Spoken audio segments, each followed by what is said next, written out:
Now, now, as I begin to close this part here, God used the beast that was spoken of in the space shuttle, that I did about the space shuttle, to show you what country this was. And he tell you what was going to be the fallout after this pale horse. In world wars, as you know, it puts a tremendous strain upon the peoples. I look at America, none know the meaning of struggle in these modern days. They have moved far away from self-reliance. Everything the United States have had, they're taken by the way of force. A man who do not know how to till the soil or harvest the food, and a man or nation who goes out and consume other nation, it shows you there is something about this nation that's lacking. Common wisdom does not sit well among this person. But when the world, he have to see the world as the world is, and his peoples would have to be brought low to be the same as these third world countries. This is not only is going to have a mental effect, it's the side effects going to be a great fallout, there's going to be a great starvation, and all of these. How can you tell this to a nation where everybody is addicted to drugs?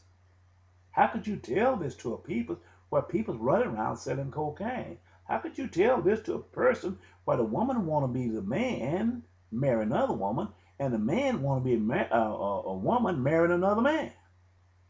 Everything that we have here that we are striving out of for is not the values of God. It's not something that's going to sustain us.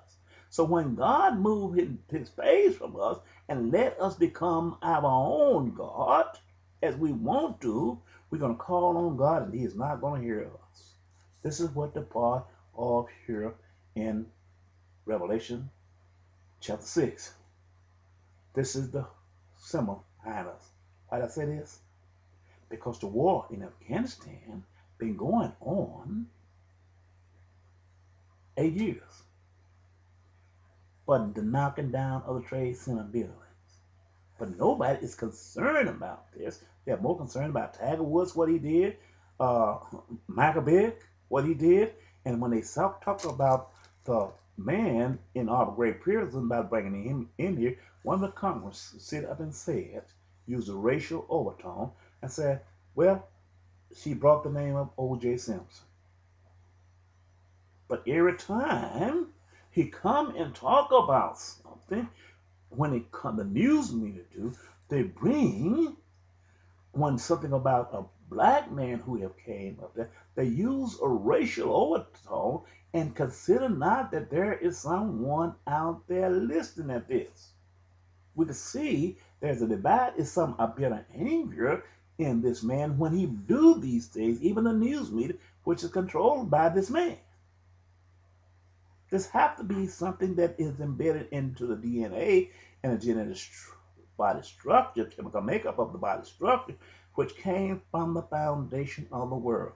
And as I begin this episode, I reveal Adam and Eve. Adam was given dominion over the complete earth. Regardless of the greatness of this nation, but regardless how great it has no dominion. What is this telling us? What is this telling us? When I look at Hillary Clinton, Secretary Hillary Clinton, she talked to the Pakistan and said, we giving you our money. You know where these peoples is. Well, it's a racial overtone because those peoples had to be a product of peoples of God. She wanted to find them where they could kill them. And when you look at the situation here where after 8 years, and then instead of withdrawing troops, they're sending 30 more thousand plus soldiers over here. We don't have to be the greatest genius of the earth. This is a racial overtone taking place. Jesus spoke to, when he's speaking to his disciples, saying, you swallow a gnat, you swallow a camel, I want to get this right, with ease in a bag, but you gag at a gnat. The things that they talk about when they talk about what Tiger Woods did, the news media, and they talk about what O.J. Simpson did, and when they talk about what Michael Vick did, sometime when I looked at the sentence that they gave Michael Vick, how much was it fact actuality consistent with the wheels of justice here in the United States of America, everybody, how much was it a product of racial overtone? Why did I say this? Something is wrong with this war that you still got killed after 8 years. You shed a lot of blood. It has a racial overtone that's becoming a thorn in our side. So when we look at this part here in the Bible prophecy, God speaks telling us what is going to happen here. When we traced the space shuttle all the way here, and we came to this pale horse, how did the knocking down of the Twin Tower Trade Center buildings come to the point where this man here had to use nuclear weapons and empty the whole earth if it was not racial overtone? He will take and use his weapon and empty this whole. This is Bible prophecy. I'm not saying this here. I don't have any words, but it angers me to sit here and look at this here when he talk about what the pale horse is going to do. Hellfire is nuclear weapons. They even call the missiles that the drone fly and shoot, he said, hellfire missiles. You can't get no closer than that. The same as you had the United States with the name of the space shuttle on there, and God just identified the function pod that which caused it to take flight, go in and return back on outer space. So when God said here in Revelation chapter 6 that hell would follow out him, the United States named their missiles that the drone fly and shoot hellfire missiles. I didn't write this. God wrote this before I was born. This book is older than I was. I'm just repeating what he said and show you there's a consistent with the prophecy of God as he spoke to his disciples.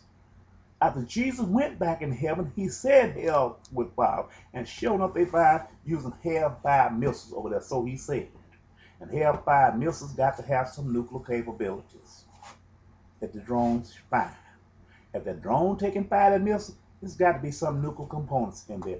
And it's not going to stop there because God is the one fighting this. Jesus is the one fighting that war.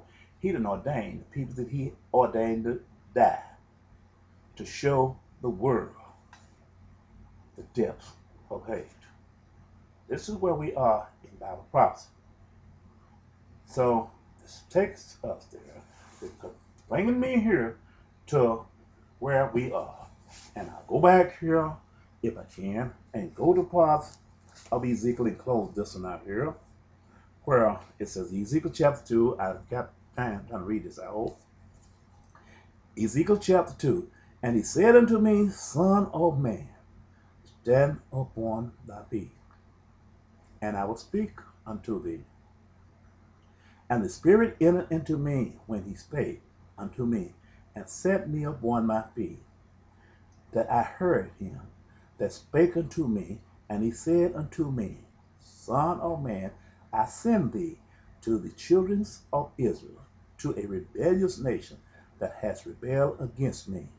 They and their fathers have transgressed against me, even unto this very day. For they are impotent children, and stiff-hearted. I do send thee unto them, and thou shalt say unto them, Thus saith the Lord God.